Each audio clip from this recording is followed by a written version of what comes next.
Good morning, dear students. Today we are going to start our next semester, that is semester 4.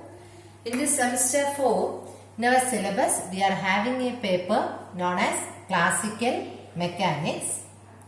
Even though you have studied much about this paper in your earlier classes, it may not be called classified into another branch called Classical Mechanics.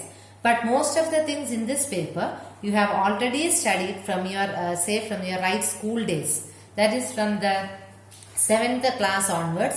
You might have studied the applications and all the laws and the properties and all those things which we are going to repeat it here. You might have learned in your school days. But that time you may not be seen that it was classified as classical mechanics. Okay.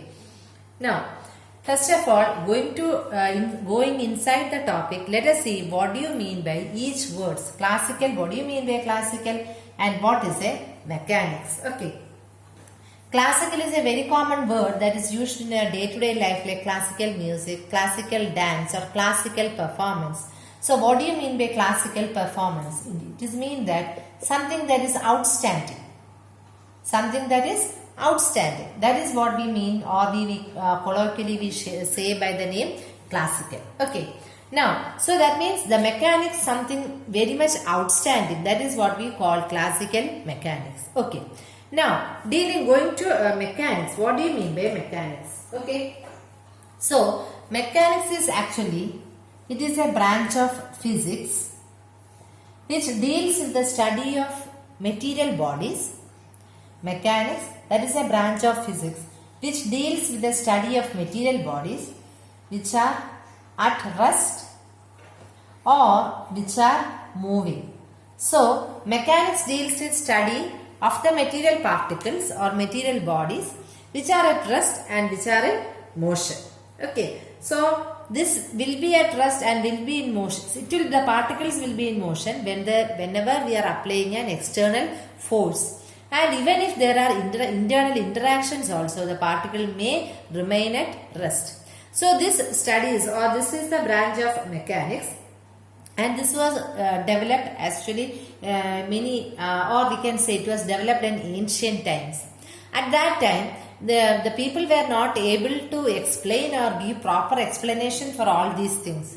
At that time, in about 1687, our laws of motion came, or the laws of motions was devised by our Newton, and he proposed the theoretical, or he proposed the Newton's his laws of motion. And in this, both these particles falling on both these categories were included in the Newton's laws of motion. Okay. Now, we usually say, or we usually come across a very familiar word called as particle. Okay. We were very familiar, we come to know about the word particle. What do you mean by this particle? See, particle means it is an object whose mass or its motion is compared, when it is compared with a larger object, its dimension is very small. Its dimension is very small, or it is an infinitesimal. For example, we can compare ourselves with the sky, as you always say about a point object. Similarly, its dimensions are very low when it is very small when you are comparing it with a moving object. That is what we call a particle or a particle body. Okay. So, particle എന്ന് പറഞ്ഞാൽ ഒരു moving ഒബ്ജക്റ്റിനെ വെച്ച് നോക്കുമ്പോൾ അതിന്റെ dimension എന്ന് പറയുന്നത് വളരെ ചെറുതാണ്. Now again coming back to our Newton's laws of motion, which is a very familiar one. Okay. Now before going to Newtonian mechanism, or we can also say Newtonian or vectorial mechanism. Newtonian or vectorial mechanics. Before going to that, let's see what was the problem. See, what was the main idea, or what was the main theme or aim of classical mechanics? Main aim of classical mechanics was actually explanation of macroscopic bodies. macroscopic bodies, the properties, its inertia, force, acceleration, velocity, all such properties of the macroscopic bodies could be explained by our classical mechanics. And it was seen that at a later stage, it was seen that some of the properties couldn't be explained, and later we developed Lagrangian, Hamiltonian and Hamilton principle, etc. That is known as analytical mechanics. That is, and we are not studying in detail at present. That is known as analytical mechanics. Okay, so now and later there was some of the properties like vectors, scalars, the differentiation, integration, all such of this analytical approach. Actually, it is further advantage that it can be generalized into very familiar another mechanics called as quantum mechanics. That also you will be studying in your further classes. It could be quantum mechanics, and quantum mechanics was dealing with microscopic properties. So at present let's say about our classical or vectorial mechanism, which is based on Newton's laws of motion. Okay, now, and it was seen that later even though classical mechanics was very much advantageous, or it was very good, or it is in the sense that it could clearly explain the macroscopic properties of the material particles, microscopic properties couldn't be explained, and that was one of the major disadvantage in the case of classical mechanics. Now let us start with our classical mechanics, that is with our Newton's laws of motion. As it is inadequate to explain about Newton's laws of motion for a degree class. Still then, I will just repeat the laws, that's all.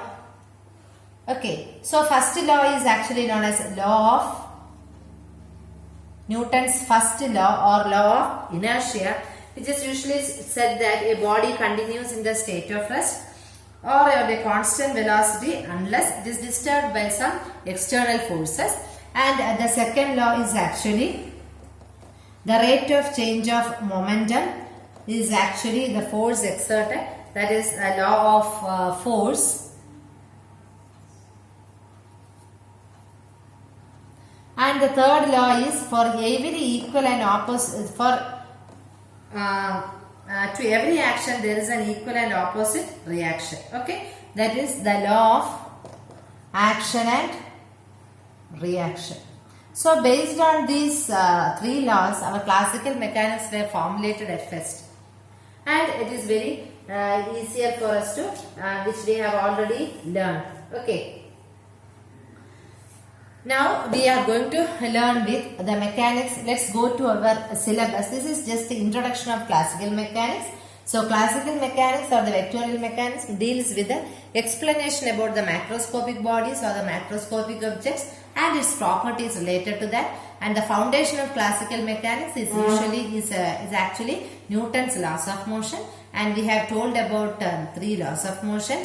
And mechanics means it is dealing with the or study of bodies which is at rest or in motion. And one more thing I just forgot. See, mechanics also, it is divided into two, which you have already studied in your plus 2 classes.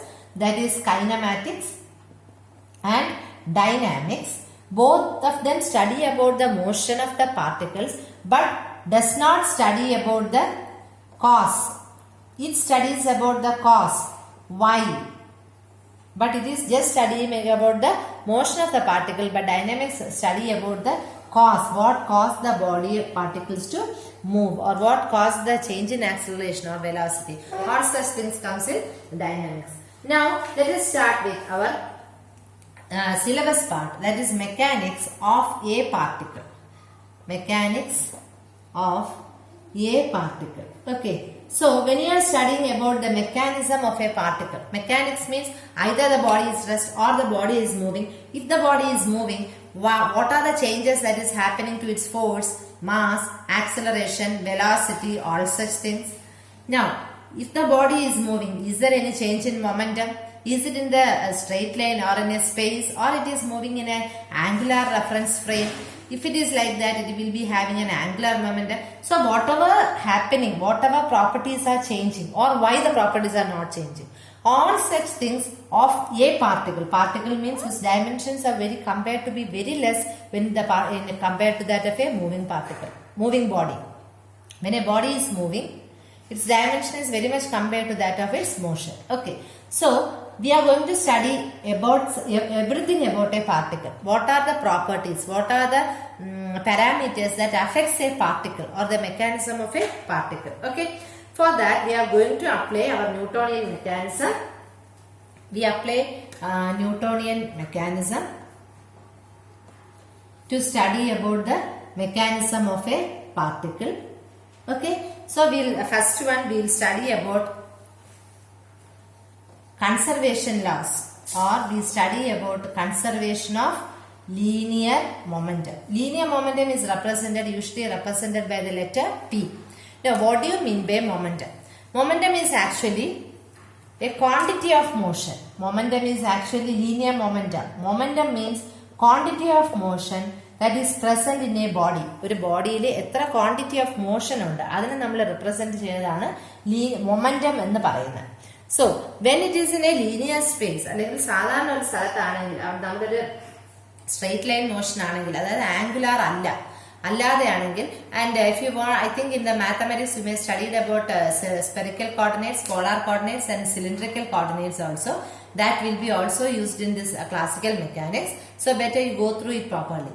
So now coming to our linear momentum, we are saying that what we are going to say is, if we are going to apply a force F to a body of mass m, if we are going to apply a force F to a particle of mass m, then according to our Newton's second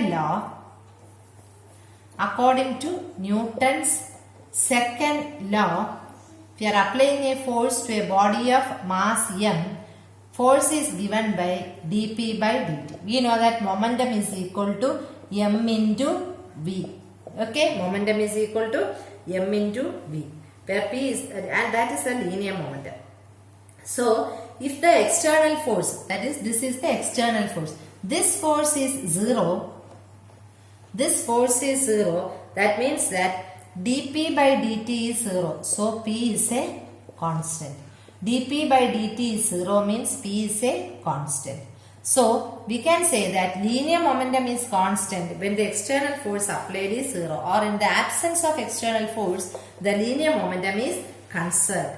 This is the conservation theorem for a free particle. Here, if you want, you can reduce like mass into dv by dt, that is equal to a, that is F is equal to ma.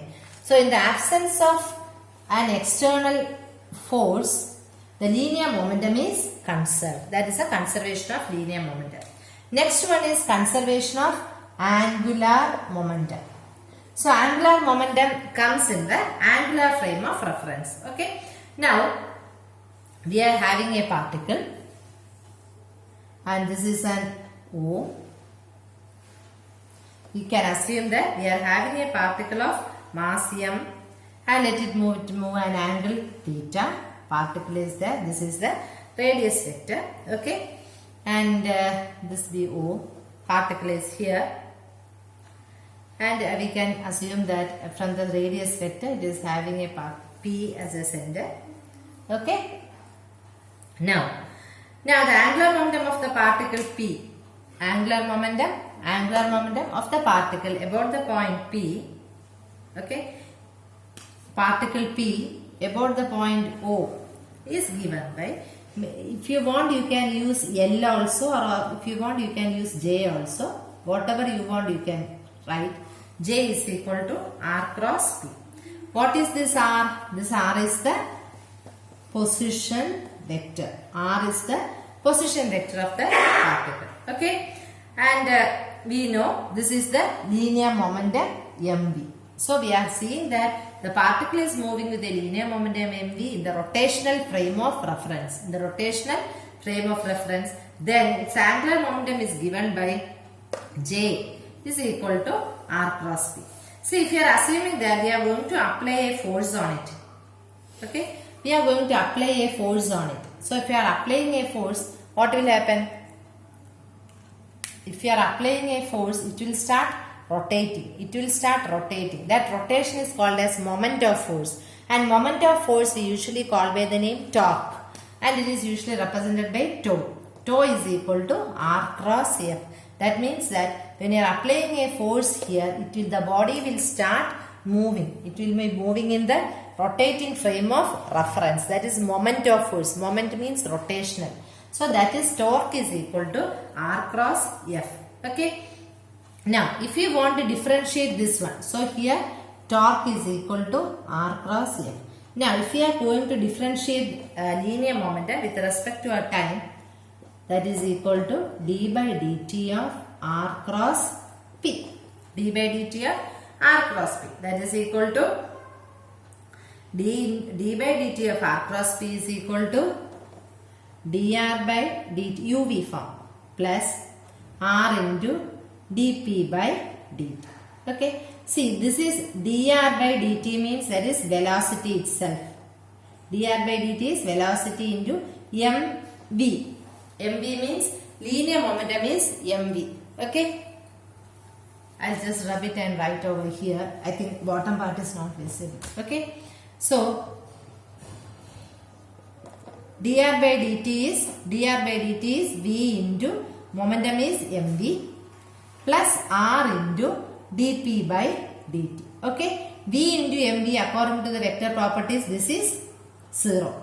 And dp by dt is actually f. That means that this is equal to R cross F. Right? So R cross F means that is torque. R cross F is that is torque. That means that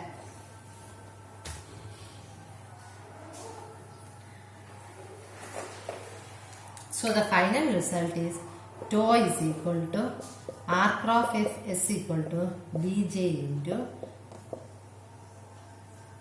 So we can say that the rate of change of angular momentum of a particle. Rate of change means with respect to time.